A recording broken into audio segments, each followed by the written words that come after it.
Hola amigos y amigas del canal, bienvenidos nuevamente a este encuentro, a este módulo que estamos viviendo denominado María, discípula misionera en el ministerio de Cristo y de la Iglesia. Este tema tiene que ver con la Mariología. Estamos estudiando a María como la centralidad, ¿sí? El estudio de María, la Mariología. Este cuarto encuentro, este cuarto video, tiene como nombre la oración de María. Es el Magnífica. Vamos a estudiar el Magnífica. Vamos a ver a Lucas 1, 46, 55, que es el texto bíblico. Entonces vamos a centrarnos en la importancia de este texto, como lo es el Magnífica, ¿sí? Quiero que me acompañen en este ejercicio de estudiarlo. Yo lo voy a leer. Aquí lo vamos a leer y vamos a comenzar a mirar ciertas cosas, ¿cierto?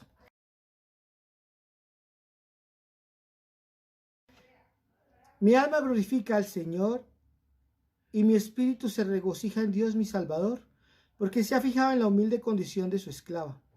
Desde ahora me llamarán dichosas todas las generaciones, porque el poderoso ha hecho conmigo cosas grandes. Su nombre es santo y su misericordia de generación en generación para todos sus fieles. Ha desplegado la fuerza de su brazo, ha destruido los planes de los ricos, de los soberbios, ha derribado a los poderosos de sus tronos, y ha encumbrado a los humildes y ha colmado de bienes a los hambrientos. Ha despedido a los ricos con las manos vacías, ha socorrido a su siervo Israel, acercándose a su misericordia, como había prometido a nuestros padres en favor de Abraham y su descendencia por siempre. Palabra del Señor. Esta es la oración mariana, ¿sí? Esta es la oración mariana, es magnífica, muy bonito. Creo que la piel se nos eriza cuando lo escuchamos un poco. Todas las tardes, ¿sí?, que hacemos la oración de las vísperas, la Iglesia Universal reza el Magnífica. ¿Qué es las vísperas? Recordemos que nosotros tenemos algo que llama la oración de la liturgia de las horas, que es la oración con los salmos, que es la oración universal, que es una oración litúrgica. Entonces, la oración de las horas, la liturgia de las horas, que es una oración litúrgica, tiene como tres oraciones más comunes, o tres momentos de oración comunes. Las laudes, que es en la mañana, las vísperas y las completas, que es en la noche. La de la tarde, que se llama las vísperas, es ahí donde encontramos y oramos todos los días la oración de las vísperas, de la oración del Magnífica, ¿sí? La oración del Magnífica también hace parte de un grupo grande de himnos bíblicos, de cantos bíblicos, como el de Zacarías, el de Daniel y otros himnos de las Escrituras, ¿sí? Pero este Magnífica es muy especial, tiene elementos muy especiales, sobre todo uno, elemento sobre todo especial que tiene el Magnífica, ¿sí?, es que es un cántico donde están las palabras de María. Pocas veces escuchamos a María hablar, es decir, eso es un cántico donde están las palabras, pocas, escasas de palabras de la Virgen María, ¿sí? ¿Y por qué es tan importante este texto? Porque nos permite comprender en profundidad lo que María está sintiendo. ¿Qué está sintiendo María? ¿Qué siente? ¿Cuál es su sensación? ¿Qué está corriendo por todas sus emociones, todo lo que está pasando en ella? Entonces, es un texto profundo que nos permite comprender muchas cosas de María en su momento, ¿sí? Entonces, por eso es tan privilegiado este texto, porque nos permite conocer la Madre del Salvador en este momento, que está viviendo en aquel momento. Supremamente hermoso. Entonces, lo primero que quiero decir es que este texto, miren cómo comienza. Mi alma glorifica al Señor y mi espíritu se regocija en Dios mi Salvador. Es un texto de júbilo. De pronto yo no lo estoy diciendo como lo diría la Virgen María en ese momento. Piensen algo que les dé a ustedes júbilo. ¿Cómo comenzarían ustedes ahí? Cuando le dicen, digamos, pensemos a alguien que hoy le digan se ha curado de COVID y llegue donde su familia, ¿cómo sería el gozo de su familia después de estar en cuidados intensivos? Bueno, a uno que le digan que se puede graduar. Bueno, ¿cuántas cosas que nos dan gozo? ¿Cómo? De pronto no se puede expresar del gozo de decirle que uno es la Madre del Salvador, pero sí un gozo, es decir, hay un gozo y hay un júbilo y hay una alegría, ¿sí? Y es importante. Y este gozo y este júbilo se da en la medida que se va haciendo algo importantísimo. Y es el reconocimiento de la acción de Dios en la historia. María reconoce cómo Dios va actuando en nuestra historia, en la historia del ser humano, en nuestra historia. Y esto es supremamente magnífico y grande. Pero además no solamente reconoce que es la historia general, sino es su historia, en la persona de ella. Cómo Dios interviene a favor de ella. Cómo Dios interviene a favor del pueblo, pero también en su favor. Y eso es supremamente magnífico. Un reconocimiento de cómo Dios va actuando en ella. Y es un reconocimiento al actuar de Dios. Es un reconocimiento al actuar de Dios. Y es el actuar de Dios en favor de ella. Ya lo había dicho. Pero ese actuar para que ella sea la madre del Salvador. Que en ella se diera el misterio de la encarnación. Qué bonito. Es supremamente fascinante. Que en ella se dé el misterio de la encarnación. Y eso es lo que ella va reconociendo. Entonces es un júbilo, un gozo, donde se reconoce que Dios actúa en favor mío y del pueblo, pero también se va dando en mí el misterio de la encarnación, Dios hecho hombre, como hago parte de ese misterio. El texto del Magnífica, el cántico, hace hincapié muy importante en las promesas de Dios al pueblo en el Antiguo Testamento, en las promesas que Dios ha hecho al pueblo en el Antiguo Testamento, supremamente.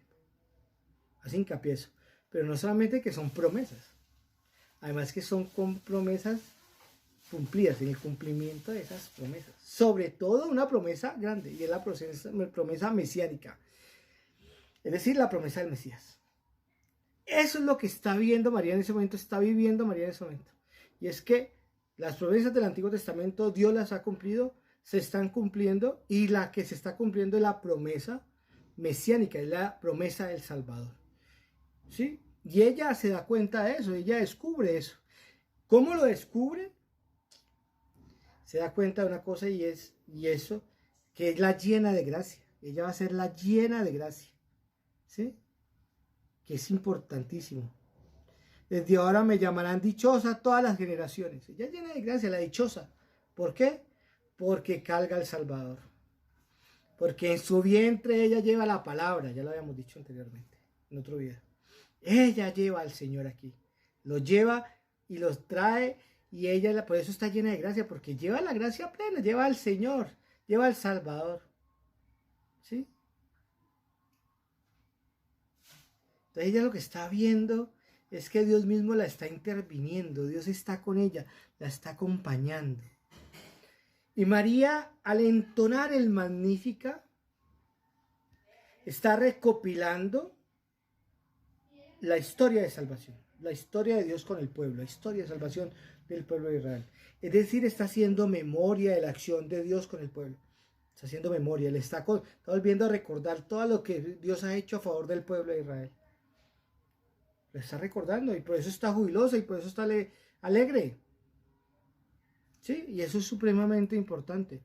Como María está haciendo memoria de todos los hechos, por eso no podemos decir que el Magnífica es aislado de otros cánticos, no lo podemos, no, tenemos que verlo, mirarlo con el de Simeón, con el de Zacarías. Ejemplo, podemos mencionar el de Zacarías, donde se está, en el cántico de Zacarías, se hace que va a haber un bebé, ¿sí? Pero se hace referencia también que hay unas dificultades para la concepción de ese bebé, y es que hay una mujer de avanzada edad, que es Isabel. Una mujer de avanzada edad que está, dice Zacarías, pues mi mujer y yo somos de avanzada edad, ¿cómo vamos a tener un hijo? Si podemos ver, eso de Isabel tiene precedentes en Sara también. Sara es una mujer de avanzada edad estéril. Entonces, ¿cómo va a tener un hijo? ¿Cierto? Entonces hay unas condiciones que dificultan que se tenga un bebé, pero se va a tener, se tiene. ¿Sí? En María, miren, por eso podemos ver paralelismos, pero no equivalencias, porque no son iguales, sino que el texto del Magnífica es mayor. María es virgen, pero no hay otros precedentes de virginidad. No tenemos otros cánticos con precedentes de virginidad. María es virgen, pero no hay otros precedentes en esa parte. Miren otra parte que nos puede ayudar como a dar ejemplos para mirarlo, la memoria de la historia, cómo el pueblo se ha dado, y es Juan es lleno del Espíritu Santo en el vientre. Juan es lleno del Espíritu Santo en el vientre. En cambio, Jesús es concebido por el Espíritu Santo. ¿Sí? Entonces miren cómo hay cosas donde vamos encontrando la historia, donde se van configurando, donde hay uniones, pero no hay cosas iguales, que es como hacer la equivalencia, ¿no? No es eso equivale a esto, no.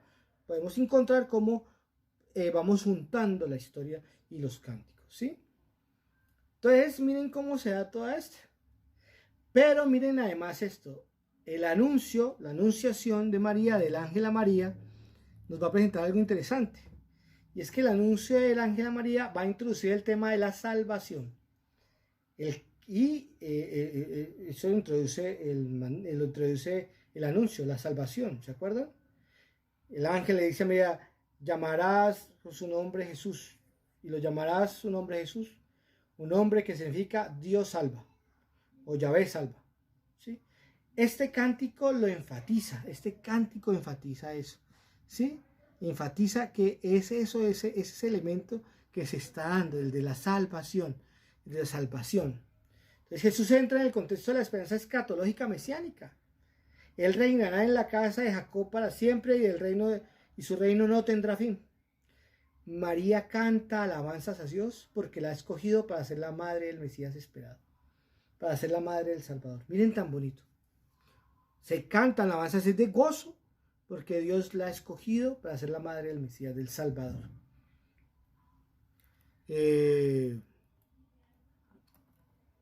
Magnífica obra, es decir, magnífico llamado, pero también responsabilidad.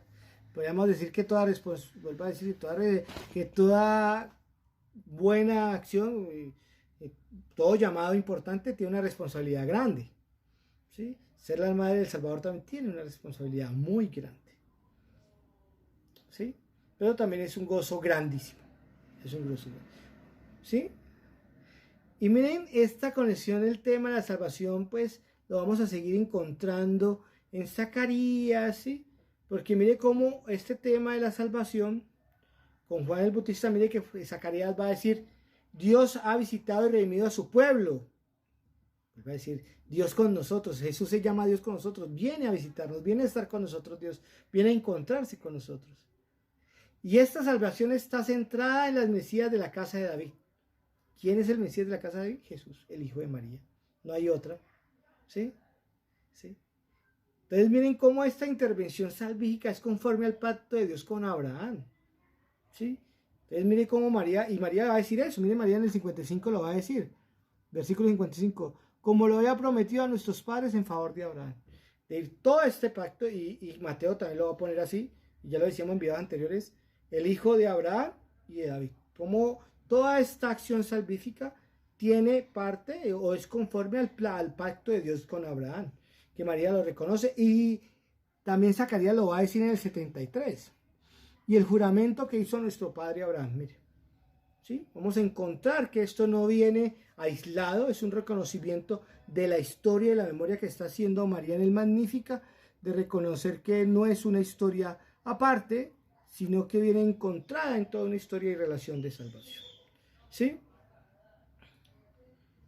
Cuando miramos el relato de Lucas, todo lo que encontramos en Lucas, no solo el Magnífica, sino todo lo que nos viene en los capítulos 1 y 2, que todo lo que es el relato de la infancia de Jesús y el nacimiento, todos podemos estar familiarizados con el Antiguo Testamento fácilmente. ¿Sí? ¿Por qué? Porque este texto fácilmente da cuenta de todo lo que es un relato, una especie de citar un texto judío. No nos hace diferencia de que podamos encontrar que es un texto, ¿sí? De que citan textos judíos y podemos reconocer cosas, ¿sí? ¿Por qué? Porque para Lucas y otros evangelistas es reconocer, de citar textos del Antiguo Testamento, es reconocer que Jesús es el Mesías donde se había cumplido las profecías antes anunciadas. Eso es supremamente importante. Para los evangelistas están seguros cuando citan el Antiguo Testamento y estas promesas, es que Jesús es el cumplimiento de todo lo que los profetas habían anunciado. Por lo tanto, el Magnífica es un texto por excelencia así, es decir, en donde el Antiguo Testamento se hace presente. Pero ojo, El Magnífica es un texto donde el Antiguo Testamento se hace presente, pero no como anuncio, sino como cumplimiento. Ya en el Magnífica hablamos del Antiguo Testamento no como ¿será que va a ser? No, ya se cumplió, ya está aquí, ya el Señor nos ha visitado, el Señor está aquí, Él nos protege, está con nosotros, ¿sí? Ya lo ha hecho, es decir, es una cuestión en tiempo presente, porque el provecho ha hecho cosas grandes en mí, no las va a hacer, ya las cumplió. Es decir, Jesús es la plenitud de la promesa. Entonces María está orando ya no en lo que va a pasar, sino en lo que el Señor cumple. El Señor ha cumplido su promesa, ¿sí? Entonces todo lo que Dios había prometido al pueblo es una realidad. ¿Y qué pasa? María lo sabe. María sabe que todo lo que el Señor ha prometido es una realidad. Eso lo sabe María, por eso lo dice en el Magnífica. Por eso el Magnífica es una exaltación. Por eso el Magnífica es una celebración a la obra salvadora, a la obra realizada por Dios. Esa obra que es una obra salvadora. El Señor que cumple sus promesas y no se queda por cumplirlas, no. Entonces María reconoce, y por eso lo dice en el Magnífica muy espontáneamente, no es una oración preparada que ya la tengo escrita, sino comienza a salir del corazón, palabras que avivan lo que está sintiendo. ¿Y qué está sintiendo? Que lo que se había prometido se cumplió. Y eso es gozo. Y en ese cumplimiento ella tiene papel importante. ¿Por qué? Porque ella ha sido escogida para ser la madre de ese que es la plenitud de la promesa. ¿Sí? Entonces María, el Magnífica, es una oración de celebración, de energía y gozo, ¿sí? Donde tiene relación con otros cánticos y tiene relación con otros, pero que se va contando la obra. ¿Y por qué tiene relación con otros cánticos? Porque es que se cuenta la obra salvadora de Dios, que no es una obra aislada, sino que es solo una. Solo una. Y ahí nos vamos encontrando. Entonces es importante este elemento. Otro elemento, y ya hablamos de la salvación, otro elemento importante de no olvidar en el texto de Lucas, el texto lucano, es una gran apartado por los pobres. Y miren que María lo reconoce. Ha colmado de bienes a los hambrientos y ha despedido a los ricos con las manos vacías. Los pobres. María reconoce la acción salvadora de Dios en favor de los olvidados de la historia, en favor de los que han sido desplazados, al favor de los que han sido excluidos de la historia. ¿Sí? Y eso es importante. En la teología latinoamericana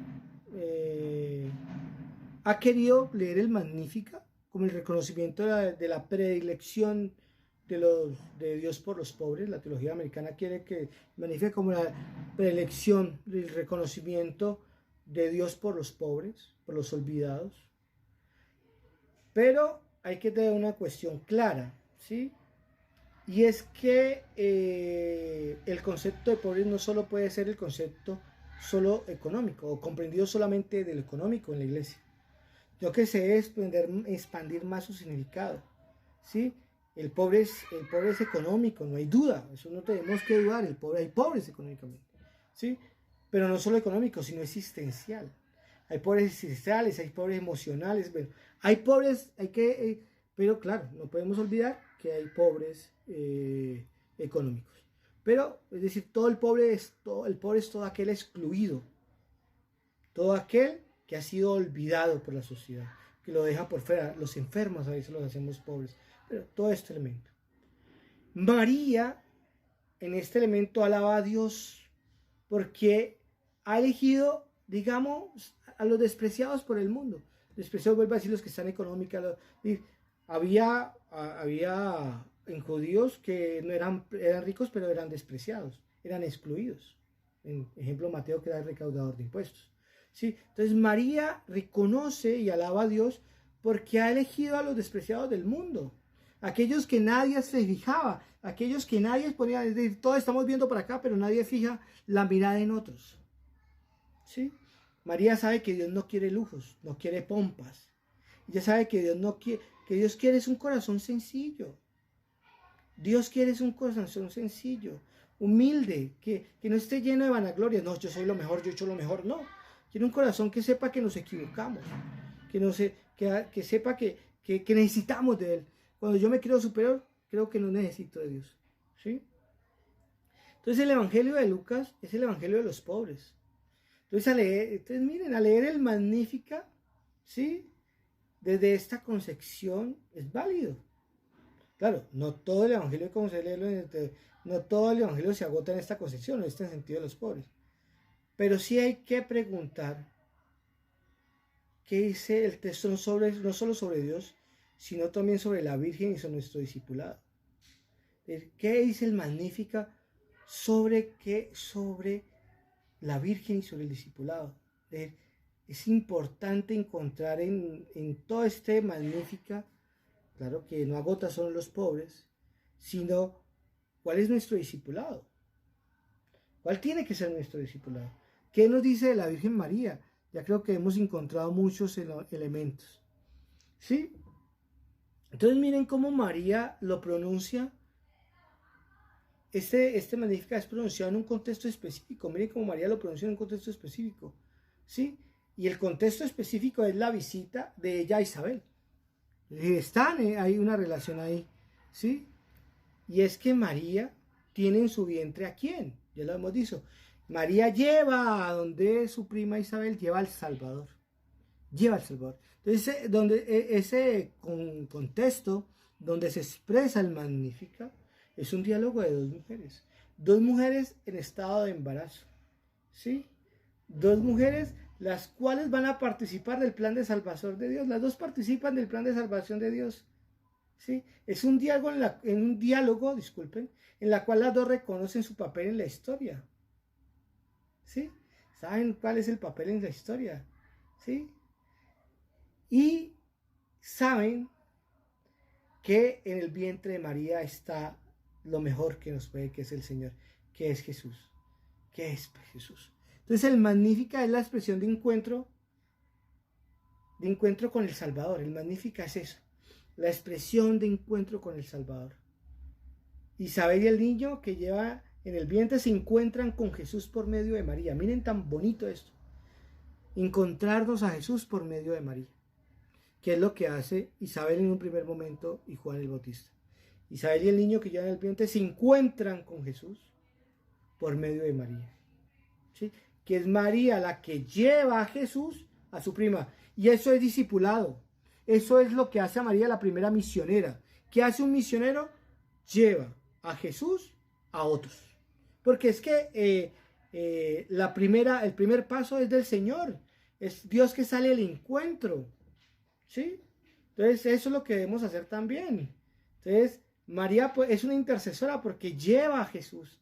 Lleva a Jesús a ese encuentro con los otros. Y qué bonito.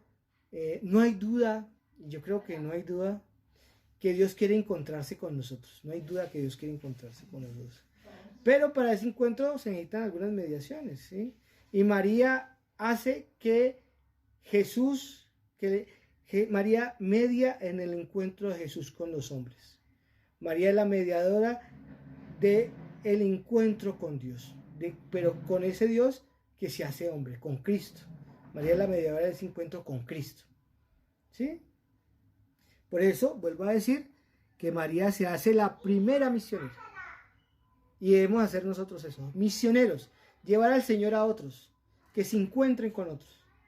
¿Sí? Después hablaremos más de esto, que tengan un gran día y que estén muy bien.